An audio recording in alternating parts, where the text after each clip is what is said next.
Bonjour à toutes et à tous, bonsoir. Nous sommes je ne sais pas, 13 novembre? Non, dès février, je dis n'importe quoi. La fatigue, voilà, la fatigue a eu raison de moi, nous sommes le 13 février.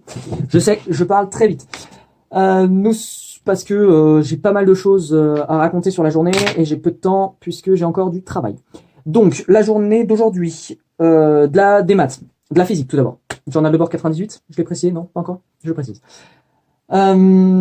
Exo sur la thermodynamique, donc un exo sur un corps de pompe vertical, assez intéressant, soit dit en passant. Et on a continué un petit peu sur les transformations adiabatiques, quasi-statiques et non quasi-statiques. Donc intéressant, et il va vraiment falloir que je revoie le vocabulaire. Je pense que c'est important, très important, parce qu'il y a pas mal de choses, pas mal de définitions, pas mal de théorèmes, de propriétés, je veux dire, qui sont très importantes en thermodynamique, et il va donc falloir que vraiment je travaille ça pendant les vacances. Donc j'ai à peu près déjà identifié les choses qu'il fallait que je retravaille et que je revoie, donc ça c'est déjà une très bonne chose.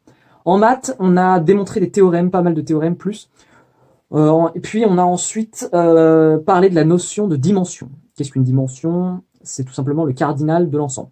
Le cardinal du nombre de vecteurs pour définir l'ensemble. C'est-à-dire que par exemple, si je prends l'ensemble des matrices de taille m avec n lignes et p colonnes, la dimension de cette matrice, de l'espace vectoriel associé à la matrice, ça sera n fois p. Donc là, pas très compliqué, c'est assez instinctif. Puis, dans le prolongement de la journée, aussi au passage, j'ai pas dit, mais ce matin très très long, matinée extrêmement longue. Comme toute la semaine, on est mercredi, j'ai l'impression que ça fait des semaines que je suis là, mais je sais à quoi c'est dû. Si tu regardes la vidéo, ce que tu feras probablement demain matin, tu sais aussi pourquoi, aussi à quoi c'est dû. Et sache que je le dis publiquement là, je suis extrêmement impatient. Mais ça tu le sais déjà. Bref, l'aspect info. On a travaillé, donc on a continué on a fini avec le principe de récurrence, les ordres bien fondés, ce genre de choses. On a étudié un petit peu le principe d'induction, donc qui était très intéressant, qui est une généralisation du principe de récurrence. Et on a parlé de la suite de Goldstein. Si vous êtes intéressé par les mathématiques, vraiment, c'est très compliqué à démontrer, mais c'est un résultat qui va vous mindfuck, mais vraiment. Donc allez voir ça, c'est extrêmement intéressant. Je vous explique là vite fait. La suite de Goldstein, c'est une suite.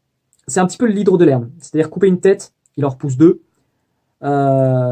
Comment Hercule parvient finalement à vaincre l'hydre. Et ben c'est à peu près le même principe. Et en fait, on s'aperçoit. Donc, si vous allez voir, si je prends par exemple 12 comme terme initial à cette suite, 12, je peux l'écrire en base 2. Donc, je l'écris en base 2. Puis, je passe au terme suivant en remplaçant les 2 par des 3. Donc, par exemple, j'en sais rien, 12, c'est 2 au cube. Donc, c'est 2 au cube plus 4, donc 2 au carré. 2 au cube plus 2 au carré. Et ben, G1, ça sera 3 au cube plus 3 au carré, moins 1. Donc, je réécris ça en base 3. Et ensuite, je remplace les 3 par des 4 pour arriver à G2. Etc., etc., etc. Cette suite, instinctivement, et quand on calcule les premiers termes, on voit qu'elle est croissante, et qu'elle est croissante même de manière exponentielle. Pourtant, aussi particulier que cela peut être, cette suite est décroissante. Voilà, je vous laisse quelques minutes, quelques secondes. Si vous vous demandez pourquoi, allez voir ça. Et puis le sport qui était ma foi intéressant, il y avait plus de monde là, donc c'est intéressant, plus de challenge, des vrais matchs, donc avec un petit peu d'engagement. Et vraiment, je me suis défoulé vraiment, ça fait un bien fou, vraiment.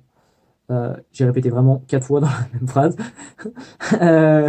Mais ça fait extrêmement du bien. C'est-à-dire que je suis un petit peu fatigué, mais c'est de la bonne fatigue. Donc je vais passer une très bonne nuit.